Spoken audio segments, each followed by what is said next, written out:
Di video ini saya coba update lagi pergerakan dari saham MTEL yang bisa kita lihat hari ini masih naik ke 6% lebih ke harga 660. Dan pada perdagangan hari ini sempat menyentuh sekitar 675. Tapi penutupan kembali berada di sekitar 660 yang saat ini masih berupa resisten. Tapi secara teknikal MTEL sudah mulai membaik, sebelumnya bergerak sangat downtrend setelah gagal break kedua garis EMA. Setelah itu mulai bangkit dan berhasil break 580 sehingga mulai terbentuk high low, dan dalam beberapa minggu ini malah berhasil break kedua garis EMA sehingga secara teknikal sudah mulai reversal dari downtrend menuju uptrend. Dan MTEL merupakan salah satu saham masuk wishlist kami dari pertengahan November kemarin.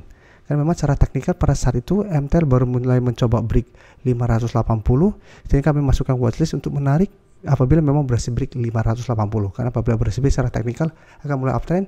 Dan minggu ini juga MTEL sudah masuk watchlist kami untuk kami update pergerakannya, karena untuk minggu ini mencoba untuk break garis EMA 50 plus ada akumulasi.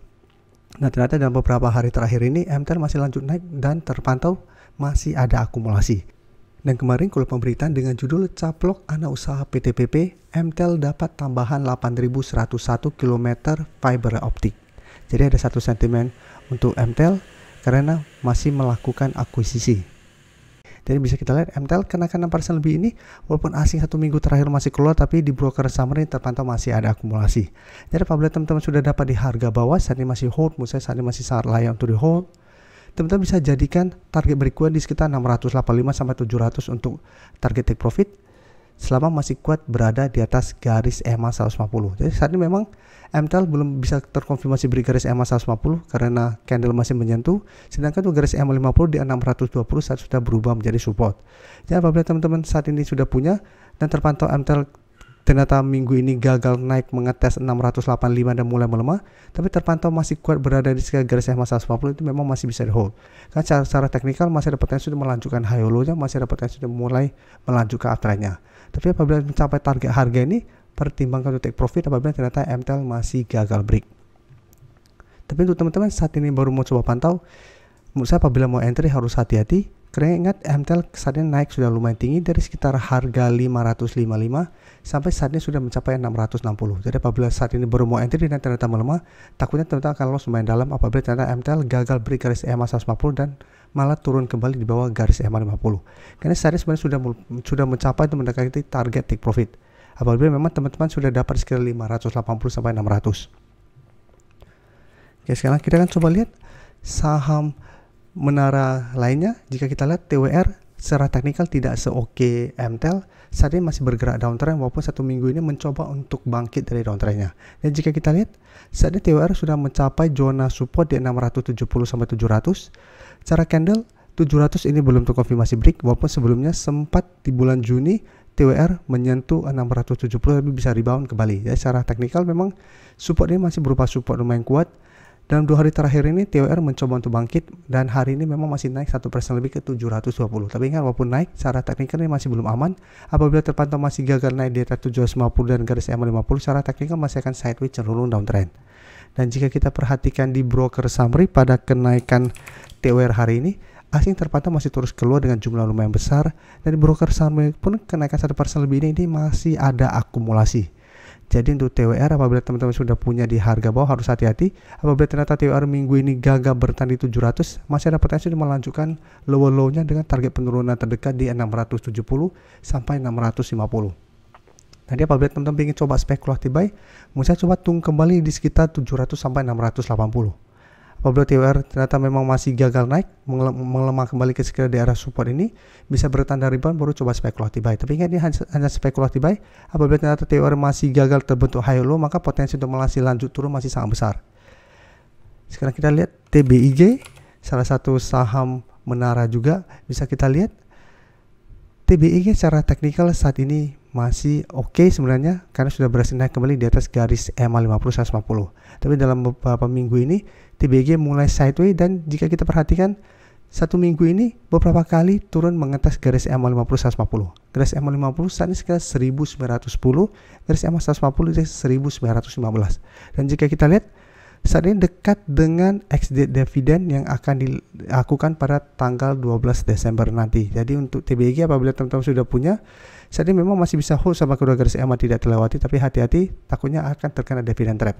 Tapi jika kita lihat broker summary untuk TBIG, asing juga sama masih terus distribusi, tapi di broker saham ini terpantau masih ada sedikit akumulasi. Tapi secara candle jika kita perhatikan pergerakan TBG memang lumayan liar, beberapa kali sempat ada shadow ke bawah lumayan panjang. Jadi apabila teman-teman ingin coba enter, misalnya wait and see kembali di sekitar garis EMA 50 150. Apabila masih bisa bertahan dari rebound, baru coba entry, tapi jadikan harga 1980 sampai 2000 untuk target swing atau target trading jangka pendek. Karena jika kita perhatikan sebelumnya, resisten ini merupakan resisten yang beberapa kali menahan kenaikan dari saham TBG. Jadi jika teman-teman mencoba break masih gagal, maka tetap masih ada potensi untuk melemah kembali. Apalagi saat ini dekat dengan exit dividend yang akan dilakukan tanggal 12 Desember ini. Jadi ini yang harus teman-teman perhatikan. Dan turun kembali di bawah kedua garis EMA secara teknikal akan jelek lagi. Selanjutnya saya coba update juga pergerakan dari saham Brand yang jika kita perhatikan secara teknikal saat ini sudah berhasil naik di atas 6.800 dan saat ini sempat menyentuh garis EMA 150 di 7.600 tapi masih belum berhasil break dan terpantau memang masih tutup 0,3. Saat ini masih sideways tapi untuk tren jangka menengah masih bergerak downtrend dan bisa kita lihat untuk Brand ada exit dividend juga di tanggal 12 Desember dan candle hari ini menurut saya tidak begitu oke, sama seperti sebelumnya juga mencoba break garis EMA 50 150 ternyata gagal dan kembali melemah ke sekitar 6.800. Tapi sebelumnya memang Brand sudah beberapa kali kita bahas dan selalu saya jelaskan Brand menarik apabila memang berhasil naik di atas 6.800. Apabila berhasil break secara teknikal ada potensi untuk naik mengatas garis EMA 50 150 dan saat ini sudah mencapai garis EMA 150. Dan jika kita perhatikan untuk Brand, 2 hari terakhir menariknya asing mulai masuk dengan jumlah lumayan besar. Dan di broker summary jika kita lihat ini juga sebenarnya masih ada akumulasi. Tapi untuk Brand karena cara teknikal saat ini masih mencoba beri garis EMA 150 plus candle juga tidak begitu oke, tetap saja teman-teman harus hati-hati apabila ternyata minggu ini terpantau Brand malah gagal beri garis EMA 150. Jadi untuk yang sudah dapat di harga bawah bisa jadikan 6.800 untuk trade stop atau saat ini jadikan 7.300 atau 7.250 untuk trade stop di garis EMA 50. Karena jika terpantau Brand gagal naik di atas garis EMA 150 secara teknikal Brand tetap akan sideways. Jadi tetap masih ada potensi untuk kembali melemah ke 6.800. Jadi teman-teman bisa pertimbangkan untuk take profit, swing, take profit dulu di garis EMA 150 apabila ternyata minggu ini masih gagal break atau hold satu selama 6.800 tidak tembus dengan target hijau di 8.000. Karena walaupun candle hari ini tidak begitu oke, tapi minimal asing sudah mulai masuk, kenaikan hari ini masih ada akumulasi. Sehingga masih ada potensi untuk besok mencoba kembali break garis EMA 150. Jika terpantau berhasil break, maka Brand akan mulai uptrend dan secara teknikal akan mulai membaik. Saya ingin memberikan sedikit informasi bahwa saat ini channel YouTube Trading for Better Life sudah mempunyai fitur membership. Jadi fitur membership ini apabila teman-teman mau join bisa tekan tombol join ini. Bisa kita lihat di sini. Cukup dengan 29.900 atau 30.000 per bulan, teman-teman akan menjadi bagian atau member dari channel YouTube Trading for Better Life. Jadi teman-teman bantu mensupport channel ini. Dan dengan menjadi member, teman-teman akan mendapatkan live streaming setiap hari Minggu pada jam 9 malam. Untuk informasi lebih lanjut, teman-teman bisa pelajari di video ini. Terima kasih telah menonton video ini. Like dan share video ini bila bermanfaat bagi teman-teman. Dan support channel ini dengan cara tekan tombol subscribe agar channel ini bisa makin berkembang dan bisa membantu lebih banyak orang lagi. Terima kasih.